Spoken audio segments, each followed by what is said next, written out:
సూత్రాలు తప్పనిసరిగా ఆచరించాలని శ్రీ మహాలక్ష్మి అమ్మవారు చెప్పారు. ఇంతకీ ఆ 5 సూత్రాలు ఏంటంటే, రోజూ ఉదయం సాయంత్రం నువ్వుల నూనె లేదా ఆవు నెయ్యితో దీపం పెట్టాలి. ఇలా చేస్తే ఇంట్లో దరిద్రం ఆ దరిదాపుల్లో కూడా ఉండదు. ఇక ఆర్థిక ఇబ్బందులు బాధపెడుతున్న వేళ నోరు లేని మూగ జీవాలకు రోజూ ఏదో ఓ ఆహారం పెట్టాలి. పాలిచ్చే పాడి పశువులు, కుక్కలు ఇలా మూగజీవాలకు తిండి పెడితే చాలు శ్రీ మహాలక్ష్మి మీ ఇంట నివసిస్తుంది.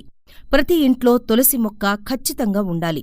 తులసి మొక్కకు నిత్యం దీపం పెట్టి ప్రదక్షిణ చేస్తే ఆ ఇంట్లో డబ్బు తాండవిస్తుంది. ఇంకా ఇంటి ముందు ప్రధాన ద్వారం ఎప్పుడూ శుభ్రంగా ఉండాలి. అలాగే ఇంటి ముందు వాకిలి శుభ్రం చేశాక ఇల్లు శుభ్రం చెయ్యాలి. ఇంటి ముందు ముగ్గు వెయ్యాలి. గడపకు పసుపు రాయాలి. ఇలా చేస్తే లక్ష్మీదేవి కటాక్షం శీఘ్రంగా లభిస్తుంది. ఇక లక్ష్మీదేవిని ఎప్పుడూ గణపతితో